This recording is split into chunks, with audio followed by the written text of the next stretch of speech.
Hello. What you're about to hear is an abridged version of the John Galt speech from Ayn Rand's Atlas Shrugged. What I intended to do here is to take the speech, condense it down to its most important points, at least in my opinion, and give it a little bit of inflection, a little bit of emphasis in certain places. So the original speech in the audiobook is over 3 hours long. I've tried to condense it down to under an hour, and I think I've got it down to about 45 to 50 minutes. So, without further ado, please enjoy the John Galt speech, abridged version, from Atlas Shrugged. For 12 years you have been asking, who is John Galt? This is John Galt speaking. I am the man who loves his life. I am the man who does not sacrifice his love or his values. I am the man who has deprived you of victims and thus destroyed your world. And if you wish to know why you are perishing, you who dread knowledge, I am the man who will now tell you. You have heard it said that this is an age of moral crisis. You have said it yourself, half in fear, half in hope that the words had no meaning. You have cried that man's sins are destroying the world and that you have cursed human nature for its unwillingness to practice the virtues you demanded. Since virtue to you consists of sacrifice, you have demanded more sacrifices at every successive disaster. In the name of a return to morality, you have sacrificed all those evils which you held as the cause of your plight. You have sacrificed justice to mercy. You have sacrificed independence to unity. You have sacrificed reason to faith. You have sacrificed wealth to need. You have sacrificed self-esteem to self-denial. You have sacrificed happiness to duty. You have destroyed all which you have held to be evil and achieved all that which you held to be good. Why then do you shrink in horror from the sight of the world around you? That world is not the product of your sins. It is the product and image of your virtues. It is the moral ideal brought into reality in its full and final perfection. You have fought for it, you have dreamed of it, and you have wished it. And I am the man who has granted you your wish. Your ideal had an implacable enemy, which your code of morality was designed to destroy. I have withdrawn that enemy. I have taken it out of your way and out of your reach. I have removed the source of all those evils you were sacrificing one by one. I have ended your battle. I have stopped your motor. I have deprived your world of man's mind. Men do not live by the mind, you say? I have withdrawn those who do. The mind is impotent, you say?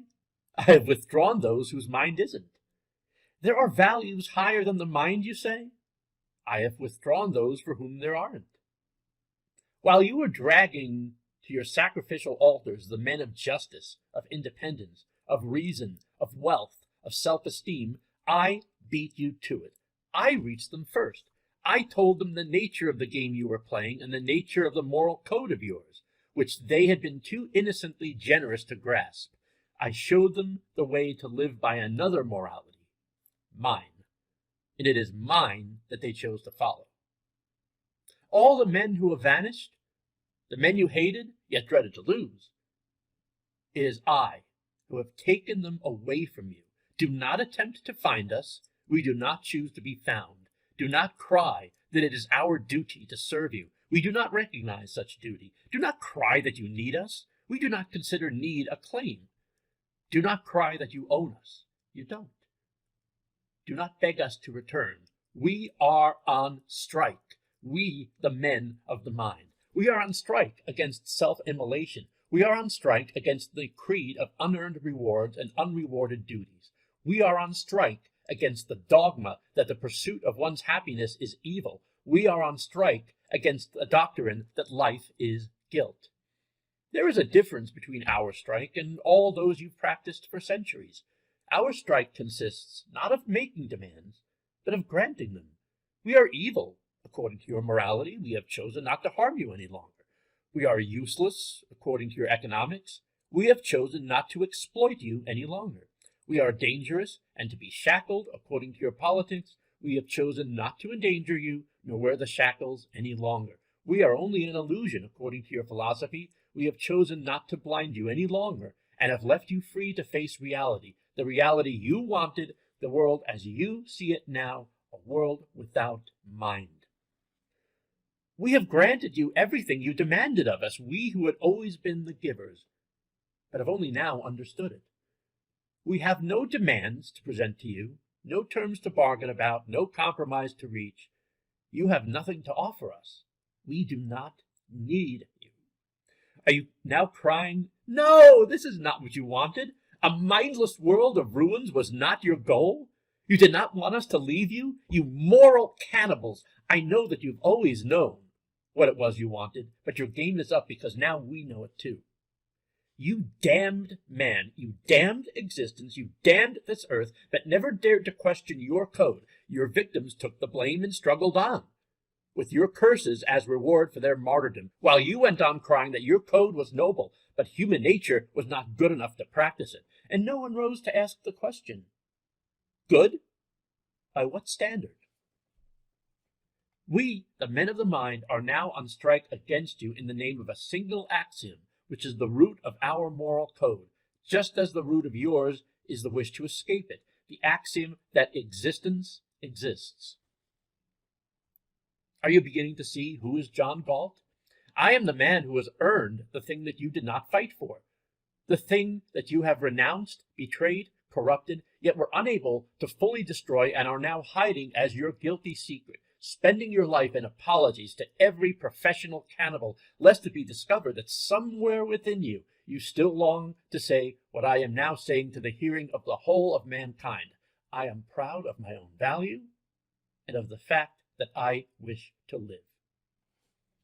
Just as I support my life, neither by robbery nor alms, but by my own effort, so I do not seek to derive my happiness from the injury or favor of others, but earn it by my own achievement.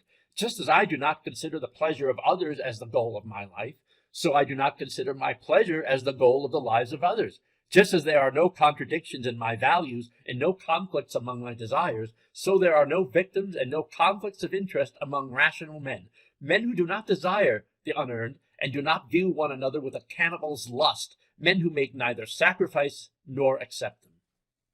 Do you ask what moral obligation I owe to my fellow men? None, except the obligation I owe myself to material objects and to all of existence, rationality.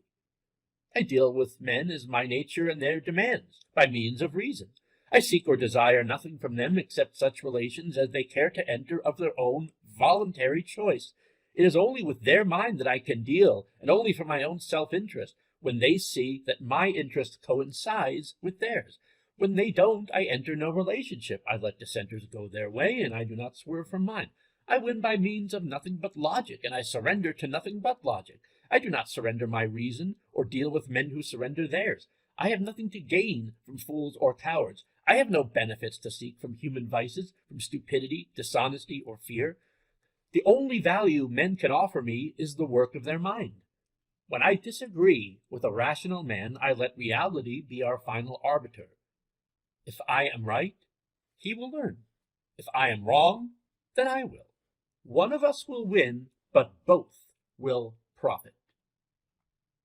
In the name of all the producers who had kept you alive and received your death ultimatums in payment, I now answer you with a single ultimatum of our own.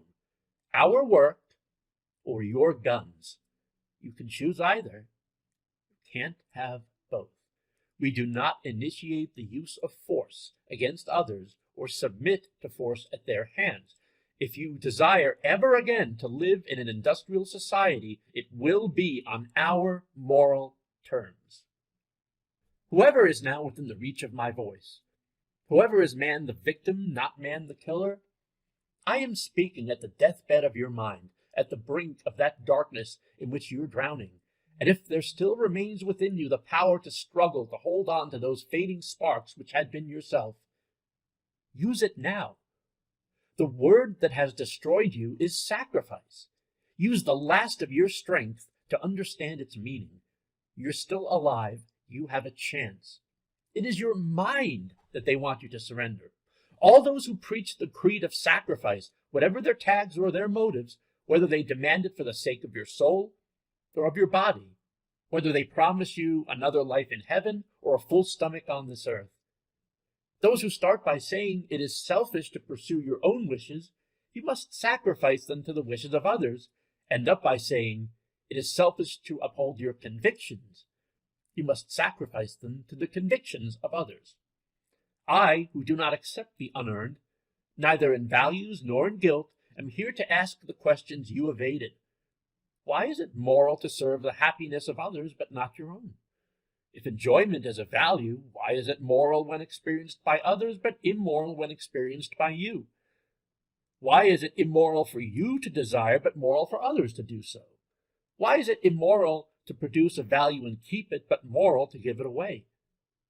And if it is not moral for you to keep a value, why is it moral for others to accept it? If you succeed, any man who fails is your master. If you fail, any man who succeeds is your serf. Your code declares that the rational man must sacrifice himself to the irrational, the independent man to parasites, the honest man to the dishonest, the man of justice to the unjust, the productive man to thieving loafers, the man of integrity to compromising knaves, the man of self-esteem to sniveling neurotics. You fear the man who has $1 less than you, because that dollar is rightfully his. He makes you feel like a moral defrauder. You hate the man who has $1 more than you. That dollar is rightfully yours. He makes you feel that you are morally defrauded. The man below is a source of your guilt. The man above is a source of your frustration. You do not know what to surrender or demand, when to give and when to grab, what pleasure in life is rightfully yours and what debt is still unpaid to others. Guilt is all that you retain within your soul, and so does every other man as he goes past, avoiding your eyes. Do you wonder why your morality has not achieved brotherhood on earth or the goodwill of man to man? We are the cause of all the values that you covet. We who perform the process of thinking, which is the process of defining identity and discovering causal connections. We taught you to know, to speak, to produce, to desire, to love. You who abandon reason, were it not for us who preserve it, you would not be able to fulfill or even conceive your wishes. You would not be able to desire the clothes that had not been made, the automobile that had not been invented, the money that had not been devised as exchange for goods that did not exist, the admiration that had not been experienced for men who had achieved nothing, the love that belongs and pertains only to those who preserve their capacity to think, to choose, to value. You who leap like a savage out of the jungle of your feelings to the Fifth Avenue of our New York and proclaim that you want to keep the electric lights but destroy the generators. It is our wealth that you use while destroying us. It is our values that you use while damning us. It is our language that you use while denying the mind. Now we are chained and commanded to produce by savages who do not grant us even the identification of sinners, by savages who proclaim that we do not exist, then threaten to deprive us of the life we don't possess if we fail to provide them with the goods we don't produce. Now we are expected to continue running railroads and know the minute when a train will arrive after crossing the span of a continent. We are expected to continue running steel mills and to know the molecular structure of every drop of metal in the cables of your bridges and in the body of the airplanes that support you in midair, while the tribes of your grotesque little mystics of muscle fight over the carcass of our world, gibbering in sounds of non-language that there are no principles, no absolutes, no knowledge, no mind. Do you think they are taking you back to dark ages? They are taking you back to darker ages than any your history has known. Their goal is not the era of pre-science, but the era of pre-language.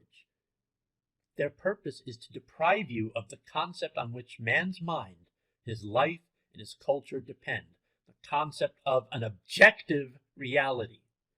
Identify the development of a human consciousness, and you will know the purpose of their creed.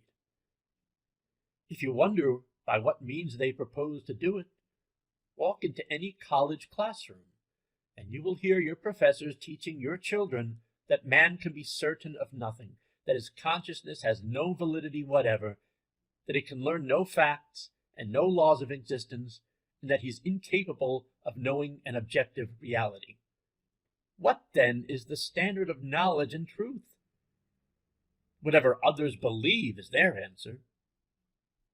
Did you wonder what is wrong with the world? You are now seeing the climax of the creed of the uncaused and the unearned. All your gangs of mystics, of spirit or muscle, are fighting one another for power to rule you, snarling that love is the solution for all the problems of your spirit, and that a whip is the solution for all the problems of your body. You who have agreed to have no mind, granting man less dignity than they grant to cattle, ignoring what an animal trainer could tell them, that no animal can be trained by fear, that a tortured elephant will trample its torturer but will not work for him or carry his burdens. They expect man to continue to produce electronic tubes, supersonic airplanes, atom-smashing engines, and interstellar telescopes, with the ration of meat for reward and a lash on his back for incentive. Make no mistake about the character of mystics. To undercut your consciousness has always been their only purpose throughout the ages, and power, the power to rule you by force, has always been their only lust. But it cannot be done to you without your consent. If you permit it to be done, you deserve it. When you listen to a mystic's harangue on the impotence of the human mind and begin to doubt your consciousness, not his, when you permit your precariously semi-rational state to be shaken by any assertion and decide it is safer to trust his superior certainty and knowledge, the joke is on both of you. Your sanction is the only source of certainty he has. The supernatural power that a mystic dreads, the unknowable spirit he worships, the consciousness he considers omnipotent, is yours. You who never grasped the nature of evil, you who describe them as misguided idealists, may the God you invented forgive you. They are the essence of evil, they whose anti-living objects who seek by devouring the world to fill the selfless zero of their soul. It is not your wealth that they're after. Theirs is a conspiracy against the mind, which means against life and man. It is a conspiracy of all those who seek not to live, but to get away with living. Those who seek to cut just one small corner of reality and are drawn by feeling to all the others who are busy cutting other corners. A conspiracy that unites by links of evasion all those who pursue a zero as a value. The professor who, unable to think, takes pleasure in crippling the mind of his students. The businessman who, to protect his stagnation, takes pleasure in chaining the ability of competitors. The neurotic who, to defend his self-loathing, takes pleasure in breaking men of self-esteem. The incompetent who takes pleasure in defeating achievement. The mediocrity who takes pleasure in demolishing greatness. The eunuch who takes pleasure in the castration of all pleasure. And all their intellectual munition makers, all those who preach that the immolation of virtue will transform vices into virtue. Death is the premise at the root of their theories. Death is the goal of their actions in practice, and you are the last of their victims. We, who are the living buffers between you and the nature of your creed, are no longer there to save you from the effects of your chosen beliefs. We are no longer willing to pay with our lives the debts you incurred in yours, or the moral deficit piled up by all the generations behind you. You had been living on borrowed time, and I'm the man who is called in the loan. 12 years ago, when I worked in your world, I was an inventor. I was one of a profession that came last in human history and will be the first to vanish on the way back to the subhuman. An inventor is a man who asks, why, of the universe, and lets nothing stand between the answer and his mind. Like the man who discovered the use of steam, or the man who discovered the use of oil, I discovered a source of energy, which was available since the birth of the globe, but which men had not known how to use except as an object of worship, of terror, and of legends without a thundering god. I completed the experimental model of a motor that would have made a fortune for me and for those who had hired me, a motor that would have raised the efficiency of every human installation using power, and would have added the gift of higher productivity to every hour you spend at earning your living. Then, one night at a factory meeting, I heard myself sentenced to death by reason of my achievement. I heard 3 parasites assert that my brain and my life were their property, and that my right to exist was conditional and depended on the satisfaction of their desires. The purpose of my ability, as they said, was to serve the needs of those who were less able. I had no right to live, they said, by reason of my competence for living. Their right to live was unconditional by reasons of their incompetence. Then I saw what was wrong with the world. I saw what destroyed men and nations, and where the battle for this life had to be fought. I saw that the enemy was an inverted morality, and that my sanction was its only power. I saw that evil was impotent, that evil was the irrational, the blind, the anti-real, and that the only weapon of its triumph was the willingness of the good to serve it, just as the parasites around me were proclaiming their helpless dependence on my mind and were expecting me to voluntarily accept a slavery they had no power to enforce, just as they were counting on my self-immolation to provide them with the means of their plan. So throughout the world and throughout men's history, in every version and form, from the extortions of loafing relatives to the atrocities of collective countries, it is the good, the able, the men of reason who act as their own destroyers, who transfuse to evil the blood of their virtue and let evil transmit to them the poison of destruction, thus gaining for evil the power of survival, and for their own values the impotence of death.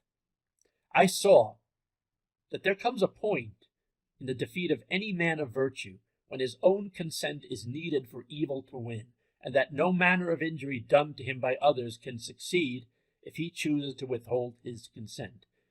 I saw that I could put an end to your outrages by pronouncing a single word in my mind. I pronounced it. The word was no. I quit that factory. I quit your world. I made it my job to warn your victims and to give them the method and the weapon to fight you. The method was to refuse to deflect retribution. The weapon was justice. If you want to know what you lost when I quit and when my strikers deserted your world, stand on an empty stretch of soil in a wilderness unexplored by men and ask yourself, what manner of survival would you achieve and how long would last if you refused to think? If you want to know what you lost when I quit and when my strikers deserted your world, stand on an empty stretch of soil in a wilderness unexplored by men, and ask yourself what manner of survival you would achieve and how long you would last if you refused to think, with no one around to teach you the motions, or, if you choose to think, how much your mind would be able to discover. Ask yourself how many independent conclusions you have reached in the course of your life, and how much of your time was spent on performing the actions you learned from others. Ask yourself whether you would be able to discover how to till the soil and grow your food, whether you would be able to invent a wheel, a lever, an induction coil, a generator, an electronic tube, and then decide whether men of ability are exploiters who live by the fruit of your labor and rob you of the wealth that you produce, and whether you dare to believe that you possess the power to enslave them. You proclaim yourself unable to harness the forces of inanimate matter, yet propose to harness the minds of men who are able to achieve the feats you cannot equal. You proclaim that you cannot survive without us, yet propose to dictate the terms of our survival. You proclaim that you need us, yet indulge the impertinence of asserting your right to rule us by force, and expect that we, who are not afraid of that physical nature which fills you with terror, will cower at the sight of any lout who has talked you into voting him a chance to command us. You propose to establish a social order based on the following tenets: that you're incompetent to run your own life, but competent to run the lives of others; that you are unfit to exist in freedom, but fit to become an omnipotent ruler; that you're unable to earn your living by the use of your own intelligence, but able to judge politicians and vote them into jobs of total power over arts you have never seen, over sciences you have never studied, over achievements of which you have no knowledge, over the gigantic industries where you, by your own definition of your capacity, would be unable successfully to fill the job of an assistant greaser. Did you want to know who is John Galt? I am the first man of ability who refused to regard it as guilt. I am the first man who would not do penance for my virtues or let them be used as the tools of my destruction. I am the first man who would not suffer martyrdom at the hands of those who wished me to perish for the privilege of keeping them alive. I am the first man who told them that I did not need them, and until they learned to deal with me as traitors, giving value for value, they would have to exist without me as I would exist without them. Then I would let them learn whose is the need and whose the ability, and if human survival is the standard, whose terms would set the way to survive. I have called out on strike the kind of martyrs who had never deserted you before. I have given them the weapon they had lacked, the knowledge of their own moral value. I have taught them that the world is ours whenever we choose to claim it, by virtue and grace of the fact that ours is the morality of life. They, the great victims who had produced all the wonders of humanity's brief summer, they, the industrialists, the conquerors of matter, had not discovered the nature of their right. They had known that theirs was the power. I taught them that theirs was the glory. I have foreshortened the usual course of history and have let you discover the nature of the payment you had hoped to switch to the shoulders of others. It is the last of your own living power that will now be drained to provide the unearned for the worshippers and carriers of death. Do not pretend that a malevolent reality defeated you. You were defeated by your own evasions. Do not pretend that you will perish for a noble ideal. You will perish as fodder for the haters of man. To those of you who still retain a remnant of the dignity and a will to love one's life, I am offering the chance to make a choice. Choose whether you wish to perish for a morality you have never believed or practiced. Pause on the brink of self-destruction and examine your values and your life. You had known how to take an inventory of your wealth, now take an inventory of your mind. You have reached the blind alley of the treason you committed when you agreed that you had no right to exist. Once you believed it was only a compromise. You conceded it was evil to live for yourself, but moral to live for the sake of your children. Then you conceded it was selfish to live for your children, but moral to live for your community. Then you conceded it was selfish to live for your community, but moral to live for your country. Now you are letting this greatest of countries be devoured by any scum from any corner of the earth, while you concede that it is selfish to live for your country and that your moral duty is to live for the globe. A man who has no right to life has no right to values and will not keep them.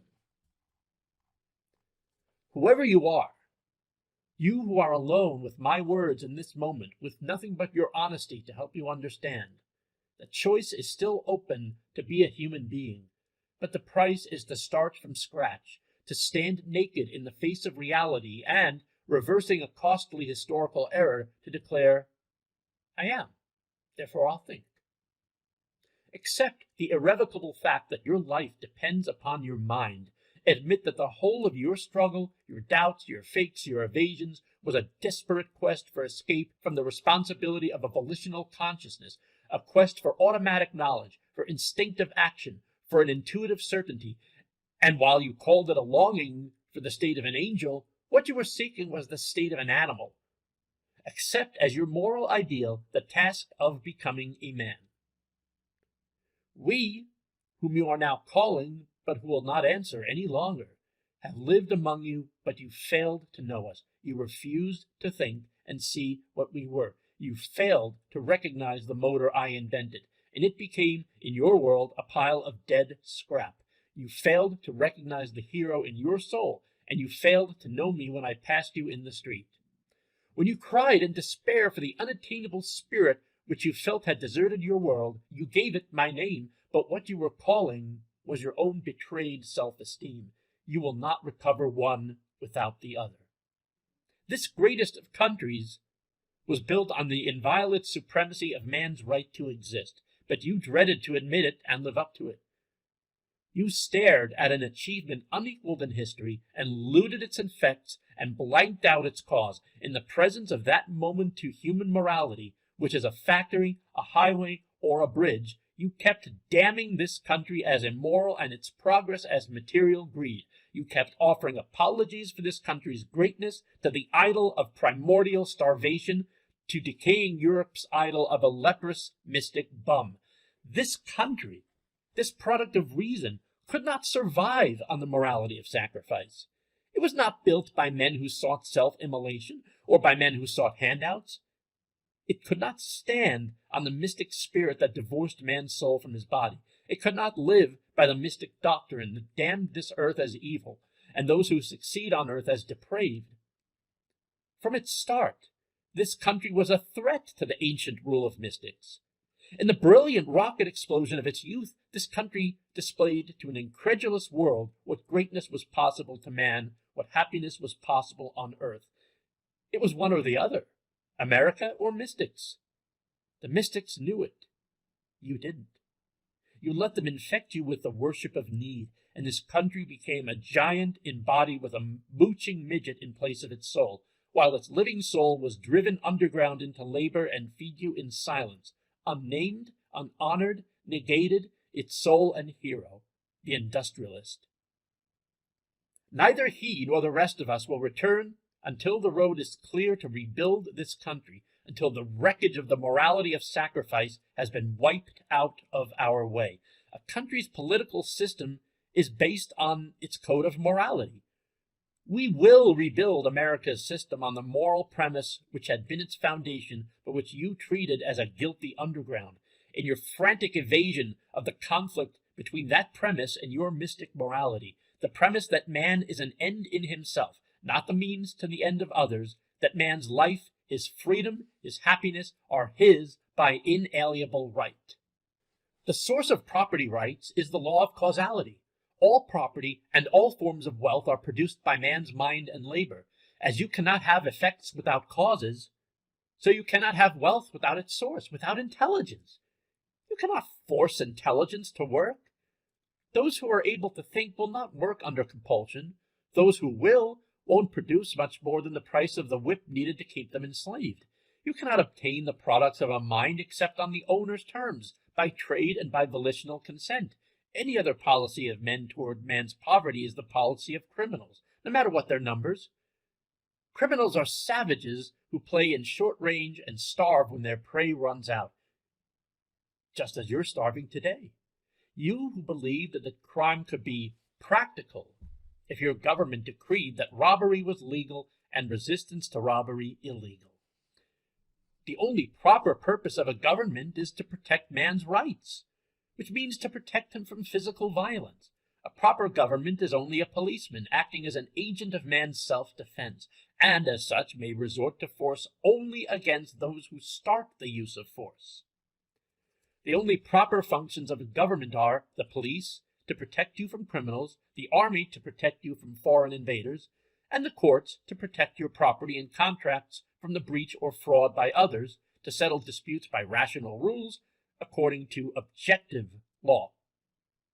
But a government that initiates the employment of force against men who forced no one, the employment of armed compulsion against disarmed victims, is a nightmare infernal machine designed to annihilate morality. Such a government reverses its only moral purpose and switches from the role of protector to the role of man's deadliest enemy, from the role of policeman to the role of a criminal vested with the right to the wielding of violence against victims deprived of the right of self-defense. Such a government substitutes for morality the following rule of social conduct: you may do whatever you please to your neighbor, provided your gang is bigger than his.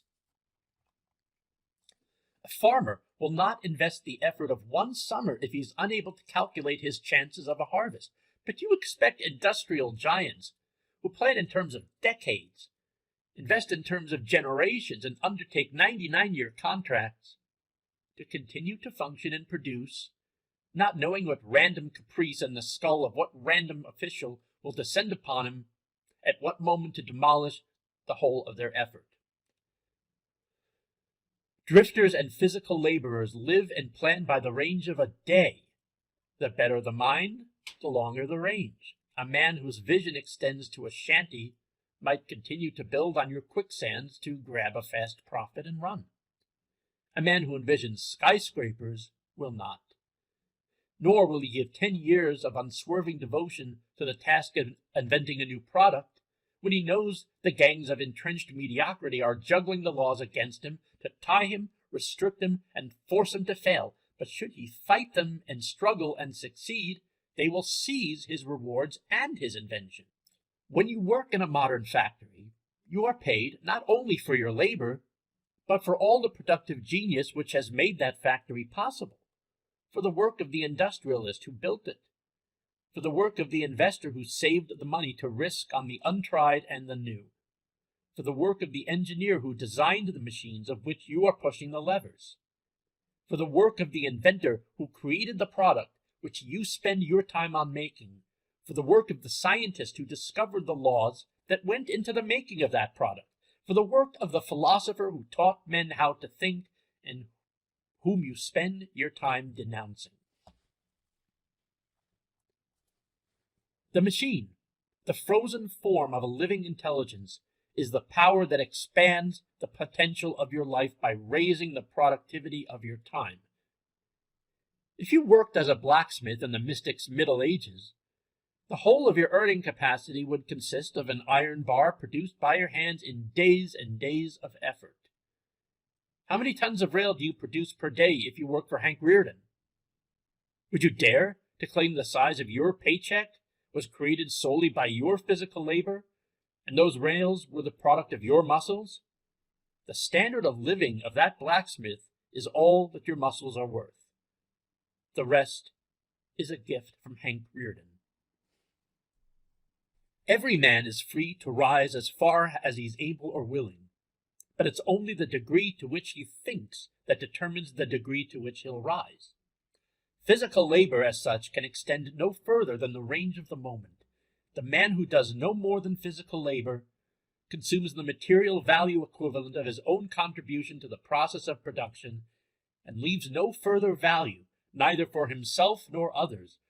But the man who produces an idea in any field of rational endeavor, the man who discovers the new knowledge, is the permanent benefactor of humanity.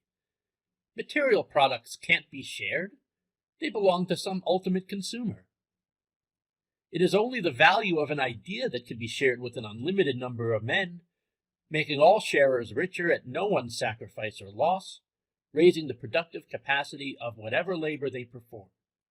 It is the value of his own time that the strong of the intellect transfers to the weak, letting them work on the jobs he discovered, devoting his time to further discoveries. This is mutual trade to mutual advantage. The interests of the mind are one, no matter what the degree of intelligence, among men who desire to work and don't seek or expect the unearned. In proportion to the mental energy he spent, the man who creates a new invention receives but a small percentage of his value in terms of material payment, no matter what fortune he makes, no matter what millions he earns. But the man who works as a janitor in the factory producing that invention receives an enormous payment in proportion to the mental effort that his job requires of him. And the same is true of all men in between, on all levels of ambition and ability. The man at the top of the intellectual pyramid contributes the most to all below him, but gets nothing except his material payment, receiving no intellectual bonus from others to add to the value of his time.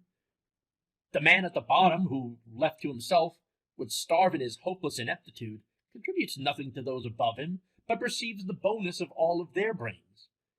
Such is the nature of the competition between the strong and the weak of the intellect.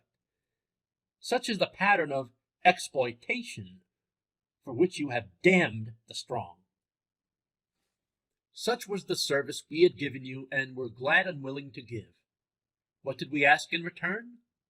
Nothing but freedom.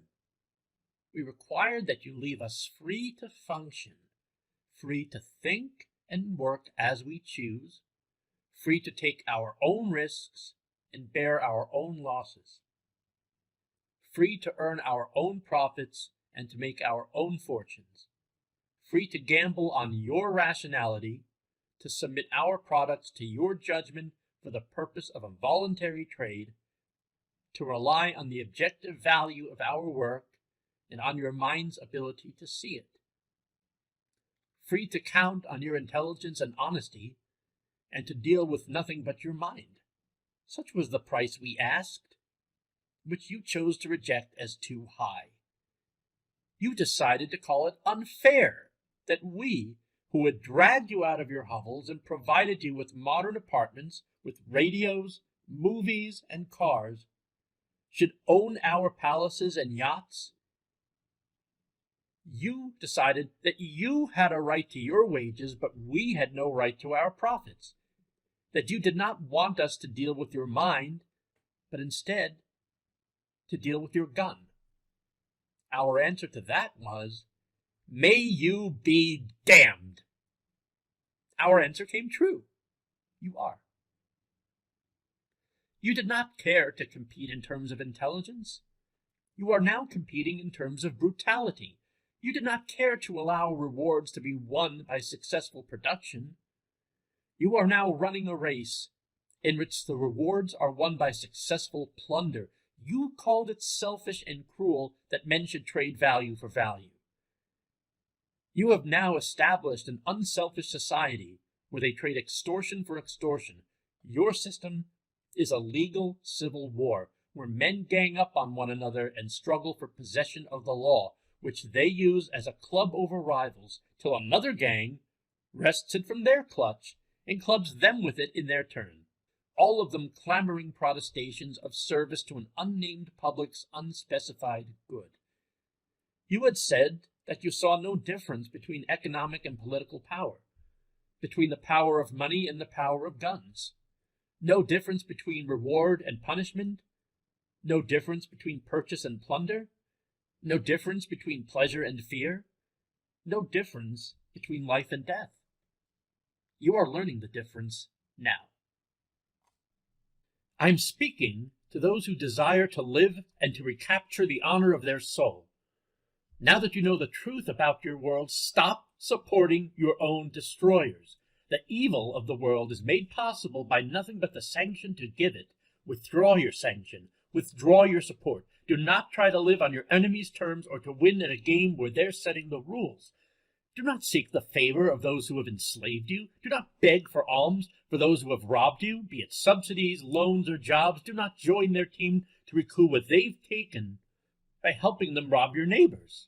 One cannot hope to maintain one's life by accepting bribes to condone one's destruction. Do not straggle for profit, success, or security at the price of a lien on your right to exist. Such a lien is not to be paid off. The more you pay them, the more they will demand. The greater the values you seek or achieve, the more vulnerably helpless you become.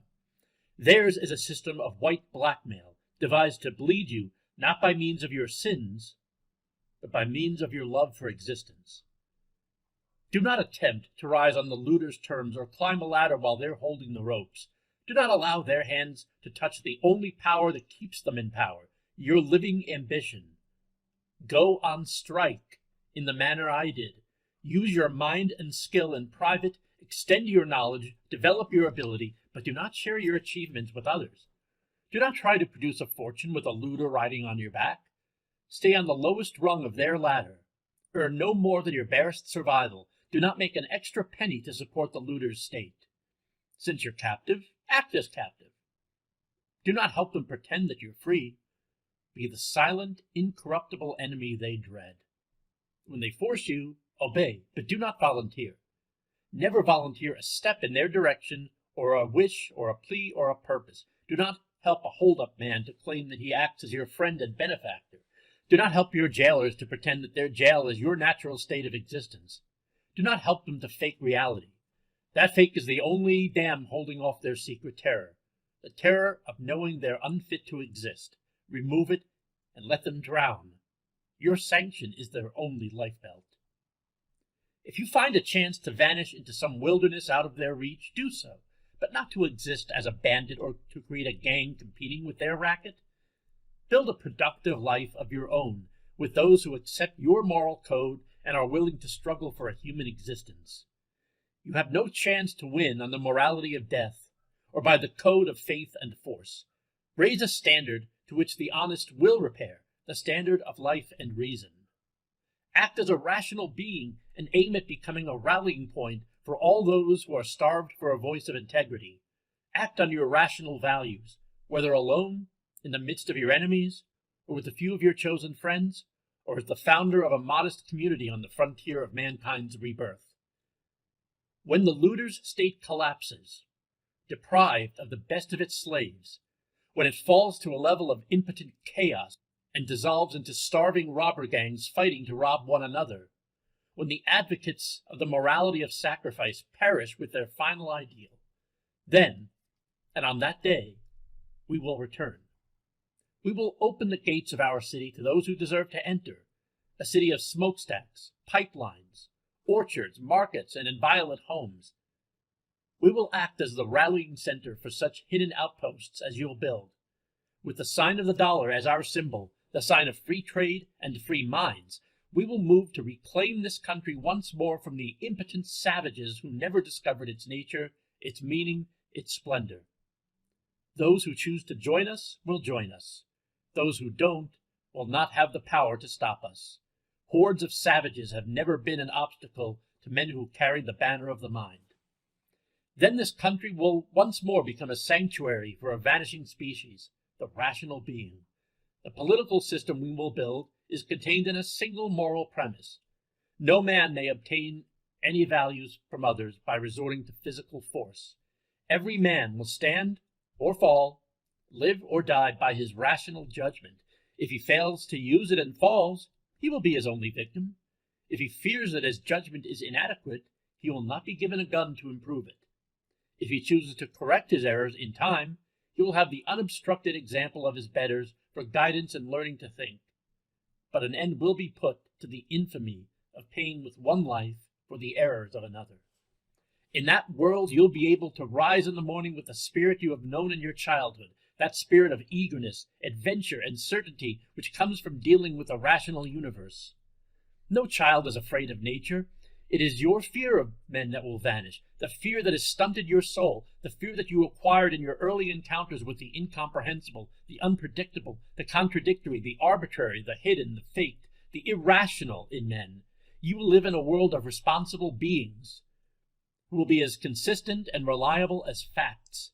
The guarantee of their character will be a system of existence where objective reality is the standard of the judge. Your virtues will be given protection. Your vices and weaknesses will not. Every chance will be open to your good. None will be provided for your evil. What you'll receive from men will not be alms, or pity, or mercy, or forgiveness of sins, but a single value: justice. And when you look at men or at yourself, you will feel not disgust, suspicion, and guilt, but a single constant: respect. The last of my words will be addressed to those heroes who might still be hidden in the world, those who are held prisoner not by their evasions, but by their virtues and their desperate courage. My brothers in spirit, check on your virtues and on the nature of the enemies you're serving. Your destroyers hold you by means of your endurance, your generosity, your innocence, your love, the endurance that carries their burdens, the generosity that responds to their cries of despair, the innocence that is unable to conceive of their evil and gives them the benefit of every doubt, refusing to condemn them without understanding and incapable of understanding such motives as theirs. The love, your love of life, which makes you believe that they are men and they love it too. But the world of today is the world they wanted.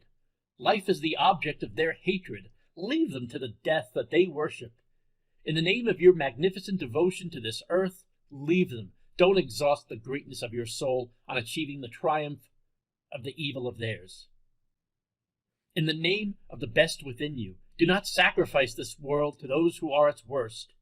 In the name of the values that keep you alive, do not let your vision of man be distorted by the ugly, the cowardly, the mindless in those who have never achieved his title.